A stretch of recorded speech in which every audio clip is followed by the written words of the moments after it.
Jawaban yang kedua diantaranya adalah apa? Setelah tadi sudah saya sampaikan bahwa kami menunjukkan kemahabesaran Allah, kemahaagungan Allah, kemahadahsyatan Allah. Karena Allah Subhanahu wa ta'ala memerintahkan kepada yang lain. Ada zat yang lain, makhluk yang lain yang ikut andil. Allah menurunkan Al-Quran bukan langsung kepada Nabi Muhammad SAW. Tapi ada malaikat Jibril alaihi salatu wassalam. Ada Nabi Muhammad yang diturunkan wahyunya untuk menjaga Al-Quran itu pula. Ada para sahabat. Sehingga yang tadinya hanya ada di dalam kepala Al-Quran tersebut, para sahabat menghafal. Pada akhirnya apa? Begitu banyak orang-orang yang menghafal Al-Quranul Karim. Dan Al-Quranul Karim tersebut dibukukan di zaman Sayyidina Utsman ibn Affan. Al-Quran zaman dulu tidak ada titik, nggak ada baris, saudara hadirin.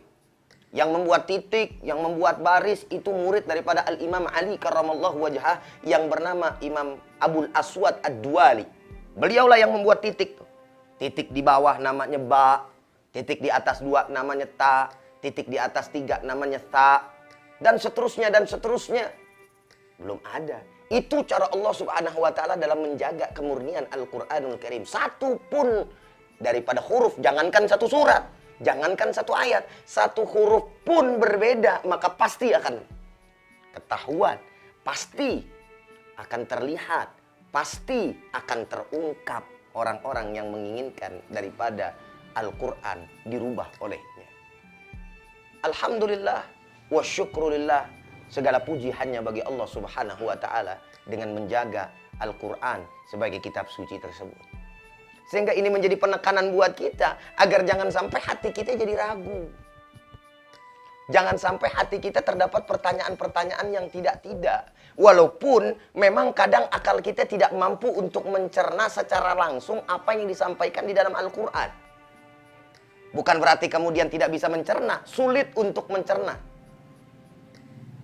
Kalau sulit untuk mencerna berarti bukan tidak bisa dicerna. Sulit untuk masuk akal logika kita bukan berarti pada akhirnya tidak bisa diterima oleh akal logika.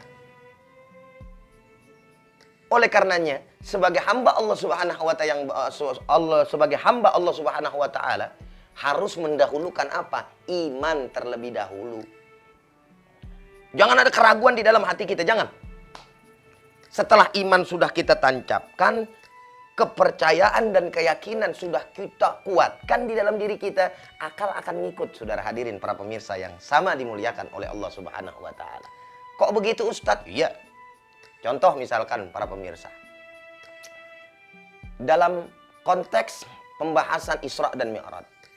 Maha suci Allah Subhanalladzi asra bi 'abdihi lailan minal masjidil haram ilal masjidil aqsa. Alladzi barakna haulahu linuriyahu min ayatina innahu huwas samiul basir. Persoalan Isra Mi'raj ini dari awal dulu sampai sekarang, ini ada saja orang yang meragukan. Ada saja orang yang tidak percaya akan peristiwa Isra dan Mi'raj. Kenapa? Karena tidak mungkin akal mencerna Nabi Muhammad SAW berjalan dari Masjidil Haram ke Masjidil Aqsa. Apalagi Nabi Muhammad SAW melakukan perjalanan antariksa. Oh, luar biasa, saudara. Ini perjalanan Isra Mi'raj bukan hanya saja perjalanan lintas dunia, tapi lintas antariksa. Dari Masjidil Haram ke Masjidil Aqsa saja, para pemirsa sekalian, dulu itu membutuhkan waktu 40 hari, 40 malam dengan onta. Belum ada Toyota, para pemirsa.